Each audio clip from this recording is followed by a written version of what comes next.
Assalamualaikum warahmatullahi wabarakatuh. Perkenalkan, saya Layina Tabina Hafsa dari kelas B3 Ilmu Komunikasi Universitas Brawijaya. Di sini saya akan menjelaskan dan juga menjawab studi kasus dari pertanyaan ujian tengah semester mata kuliah Komunikasi Organisasi. Jadi di sini kami diminta untuk dapat menjelaskan dan juga menjawab sebuah studi kasus, yakni tentang Yayasan Maju Jaya atau Sekolah Maju Jaya yang mengalami kemunduran setelah adanya pergantian sistem kepemimpinan dan juga bagaimana cara kita untuk dapat mengatasi permasalahan tersebut agar Sekolah Maju Jaya ini dapat kembali berjaya dan juga dapat aktif kembali seperti pada masa awal kejayaan. Oke, baik. Jadi awalnya akan kita mulai terlebih dahulu dengan pendahuluan atau analisis masalah begitu. Jadi, Sekolah Maju Jaya ini merupakan salah satu organisasi pendidikan yang ada di bawah kendali Yayasan Maju Jaya yang saat awal-awal berdirinya itu telah mengalami kejayaan karena memang sistem kepemimpinannya terkendali, kemudian sistem kerjanya itu memang juga baik, disiplin dan juga komunikasi internalnya yang ada di dalamnya itu harmonis dan juga efektif. Namun ternyata sejak tahun 2024 adanya pergantian sistem kepemimpinan itu disalahgunakan, yakni menggunakan sistem kekerabatan. Jadi tidak secara natural dan juga tidak secara transparan gitu. Akhirnya Sekolah Maju Jaya ini setelah mengalami pergantian kepemimpinan kualitasnya turun, dan kualitas yang turun ini cukup signifikan, dan akhirnya banyak faktor-faktor yang terpengaruhi juga. Mulai dari faktor yang dipengaruhi ada jumlah siswa yang menurun drastis, kemudian ada kepercayaan masyarakat yang akhirnya berkurang, dan juga akhirnya banyak guru dan juga tenaga pendidik ataupun staf-staf lain yang memilih untuk pindah ke lembaga lain yang lebih baru dan juga lebih dirasa kompeten begitu. Nah, kasus ini tuh menunjukkan bahwa terjadi disfungsi komunikasi yang menyebabkan rendahnya motivasi dalam anggota organisasi di dalamnya. Jika kita pahami lebih dalam, disfungsi komunikasi ini ialah komunikasi yang tidak berfungsi sebagaimana mestinya atau sebagaimana harusnya komunikasi itu berjalan. Nah, kasus ini juga dapat dilihat karena penyebabnya itu terjadi adanya pola komunikasi vertikal dan horizontal itu yang terganggu di dalam Sekolah Maju Jaya ini tadi. Jadi, komunikasi vertikal itu merupakan komunikasi dari pimpinan lalu ke staf, dan dari staf ke pimpinan dengan cara timbal balik atau two-way traffic communication. Nah, jika pola komunikasi vertikal ini terganggu, terdapat beberapa indikasi yang terjadi di dalam organisasi tersebut. Nah, contohnya, yakni ada yang pertama ada pimpinan memberikan perintah tanpa menggunakan penjelasan. Jadi kayak komunikasi yang digunakan itu hanya ada satu arah. Kemudian yang kedua, informasi yang diberikan dari pimpinan ke bawahan itu tidak jelas atau tidak detail, dan tidak ada keterbukaan antar satu sama lain. Maksudnya antar pimpinan dan juga antar staf atau dari staf ke pimpinan begitu. Yang ketiga, staf atau bawahan itu tidak berani menyampaikan pendapat atau tidak diberikan ruang untuk berani menyampaikan kendala, masalah yang sedang dihadapi. Nah, hambatannya adalah ketika komunikasi dalam organisasi ini tidak berjalan atau digunakan sebagaimana semestinya, hal ini tuh juga akan berpengaruh terhadap operasional organisasi tersebut atau yayasan tersebut. Jadi, akhirnya operasional di dalamnya itu pasti akan terganggu. Nah, selain itu, yang harus dipahami juga ialah bahwa organisasi itu terdiri dari sejumlah orang, dan hal ini melibatkan keadaan untuk saling bergantung, dan kebergantungan tersebut itu memerlukan koordinasi, sehingga koordinasi itu mensyaratkan untuk berkomunikasi. Selain dari pola komunikasi vertikal yang terganggu, pola komunikasi yang lainnya yang juga terganggu ialah pola komunikasi horizontal. Nah, apa sih itu pola komunikasi horizontal? Jadi, komunikasi horizontal itu merupakan komunikasi yang mendatar. Jadi, antara anggota staf dengan anggota staf. Nah, dapat berlangsung secara tidak formal dan juga lain dengan komunikasi vertikal yang lebih formal begitu. Nah, komunikasi horizontal ini memiliki tujuan untuk melakukan koordinasi, kerjasama, dan menjaga hubungan sosial antar sesama staf di tempat kerja. Jika pola komunikasi horizontal terganggu, terdapat akibat yang akan terjadi di dalam organisasi tersebut. Sebagai contoh, yang pertama, hubungan sosial antar staf menjadi renggang dan tidak kondusif, sehingga muncul rasa saling tidak percaya antar satu sama lain. Nah, kemudian yang kedua ada proses koordinasi dan kolaborasi antar bagian atau antar divisi itu akan menjadi tidak lancar. Kemudian yang ketiga ada munculnya sikap individualitas yang tinggi baik secara pribadi ataupun secara tim atau secara divisi itu tadi.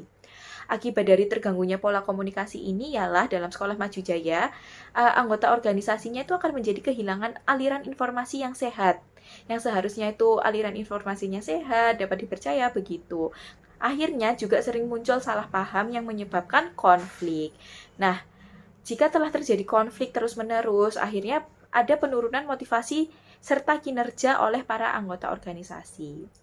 Oke, selanjutnya kasus ini tuh juga dapat dianalisis menggunakan teori iklim organisasi atau yang sering disebut dengan Communication Climate Theory yang dikemukakan oleh tokoh W. Charles Reading pada tahun 1972.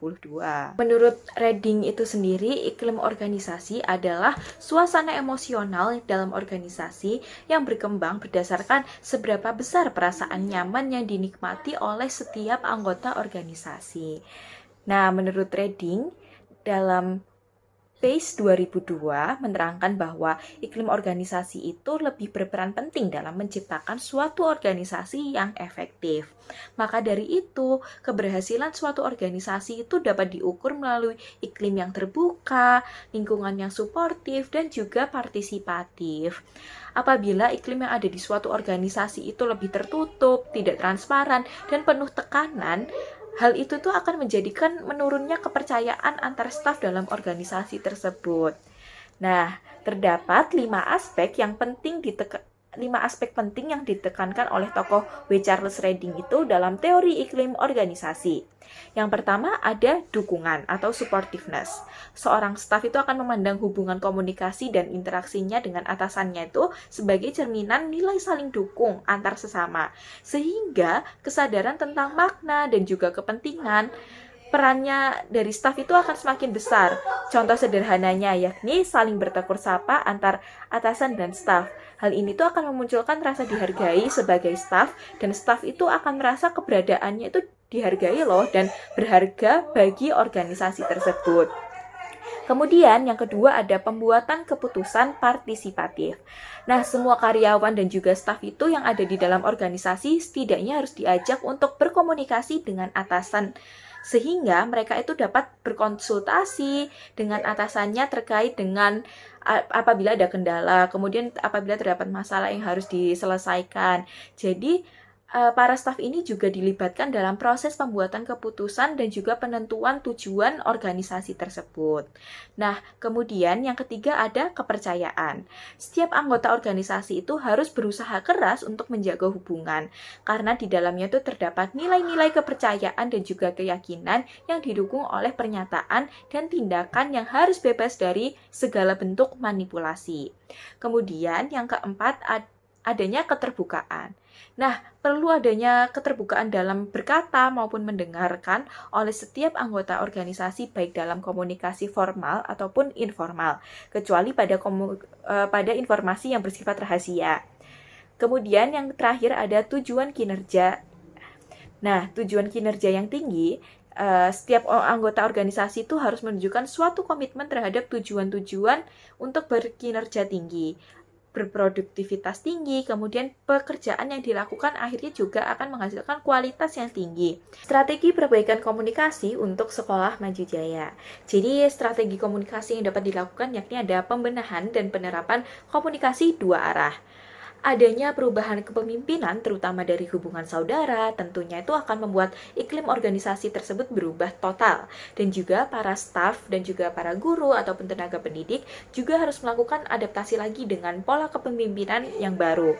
Nah, pemimpin sekolah yang baru itu harus rutin membuka forum dialog, rapat evaluasi rutin, dan wadah aspirasi dari siapapun yang beririsan dengan lingkup sekolah begitu.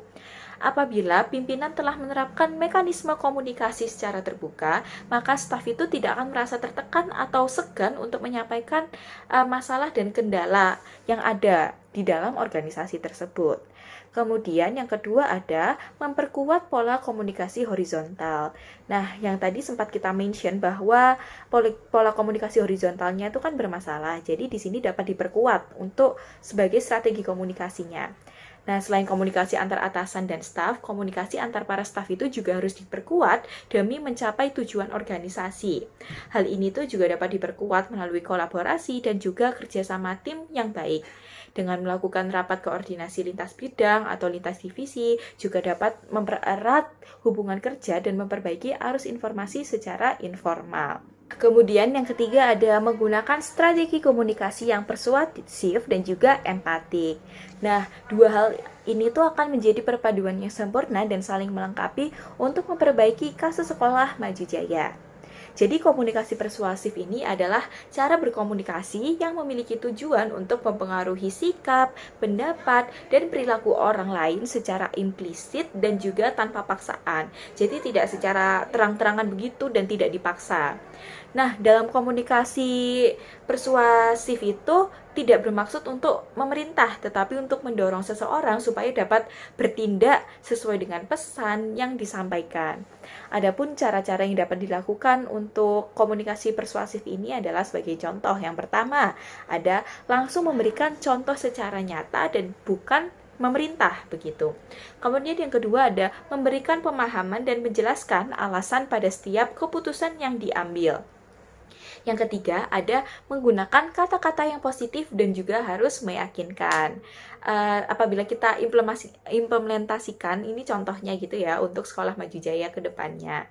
Jadi misal ada suatu ketika ada penyesuaian kurikulum dengan cara belajar siswa.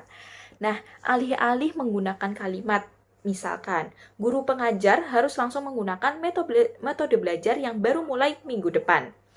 Alternatifnya, pimpinan tuh dapat menyampaikan dengan, nah, jika kita coba terlebih dahulu metode ini, siswa mungkin lebih cepat memahami materi. Bagaimana jika diuji terlebih dahulu selama 1 minggu ke depan? Nah, dengan begini, para pengajar tuh akan merasa lebih termotivasi karena merasa diajak berpikir, bukan dipaksa, yang akhirnya membuat tertekan. Selain dengan komunikasi persuasif, Sekolah Maju Jaya itu juga dapat menerapkan strategi komunikasi empatik. Nah, komunikasi empatik ini adalah cara kita untuk dapat memahami sudut pandang perasaan, kondisi emosional, sudut pandang lawan bicara kita. Sehingga kita itu tidak hanya fokus pada isi pesannya saja, tetapi kita juga fokus pada perasaan penerima pesan itu tadi. Dan terakhir yakni adalah ada kaitan komunikasi organisasi dengan motivasi anggota. Nah, selain melakukan pembenahan komunikasi, peningkatan pemotivasian kerja itu juga menjadi kunci dalam mengembalikan semangat dan juga kreativitas para staf. Tentunya hal ini juga dapat dikaitkan dengan teori motivasi yang dikemukakan oleh tokoh Abraham Maslow. Nah, hal ini menjadi relevan untuk diterapkan di Sekolah Maju Jaya karena dijelaskan bahwa motivasi anggota itu akan muncul dari pemenuhan bertahap atas 5 tingkatan kebutuhan manusia. Yang pertama ada kebutuhan fisiologis. Sekolah Maju Jaya itu harus dapat memastikan gaji yang dibayarnya yakni tepat waktu, disediakannya fasilitas mengajar yang layak, dan juga memastikan lingkungan kerjanya itu stabil dan juga harmonis. Kemudian yang kedua ada rasa aman. Apabila kebutuhan fisiologis tadi telah terpenuhi seperti gaji, fasilitas, dan lingkungan secara aman, maka hal tersebut tuh akan memunculkan rasa aman dan semangat kerja yang tinggi dari setiap anggota organisasi. Kemudian yang ketiga ada kebutuhan sosial. Nah, pimpinan tuh harus memperkuat kebersamaan dan juga interaksi sosial antar staf melalui kegiatan internal yang dapat membangun chemistry gitu atau hubungan kekeluargaan. Sebagai contoh mungkin kalau saat ini yang sering dilakukan oleh orang-orang adalah seperti kayak kegiatan outing, potluck, dan yang lain-lainnya gitu. Kemudian yang keempat ada kebutuhan penghargaan. Jadi para staf itu harus diberikan penghargaan atas kinerja mereka, baik secara formal, mungkin sebagai contoh kayak pemberian bonus, kemudian promosi jabatan, ataupun secara non-formal itu dapat ditunjukkan dengan memberikan validasi ataupun memberikan pujian. Nah, bentuk-bentuk ini tuh akan meningkatkan rasa percaya diri dan motivasi dari setiap anggota organisasi. Kemudian yang terakhir atau yang kelima adalah kebutuhan aktualisasi diri. Sekolah Maju Jaya itu dapat memberikan kesempatan bagi para staf atau anggotanya untuk mengembangkan diri, dengan mengikuti seperti bootcamp atau juga seminar. Bootcamp itu semacam pelatihan gitu ya. Jadi ketika staf itu merasa dipercaya dan diberi ruang untuk berkembang, untuk berkreativitas, semangat staf itu akan meningkat. Nah, dengan mengombinasikan pendekatan komunikasi organisasi dengan teori motivasi Abraham Maslow ini, Sekolah Maju Jaya itu dapat memulihkan kembali kepercayaan internal, menumbuhkan kembali semangat kerja, dan juga meningkatkan kinerja secara keseluruhan. Jadi, jika disimpulkan, jika para pimpinan Sekolah Maju Jaya mampu menggabungkan mekanisme komunikasi yang terbuka dengan motivasi yang tepat, maka semangat kerja dan kreativitas anggota itu dapat kembali pulih. Kepercayaan publik juga kembali meningkat dan Sekolah Maju Jaya akan kembali menjadi lembaga pendidikan unggulan seperti pada masa awal berdirinya. Nah, mungkin cukup sekian yang dapat saya sampaikan terkait penjelasan studi kasus Sekolah Maju Jaya untuk mendapatkan kembali kejayaannya. Kurang lebihnya saya mohon maaf apabila terdapat salah kata dan kekurangannya. Terima kasih banyak dan wassalamualaikum warahmatullahi wabarakatuh.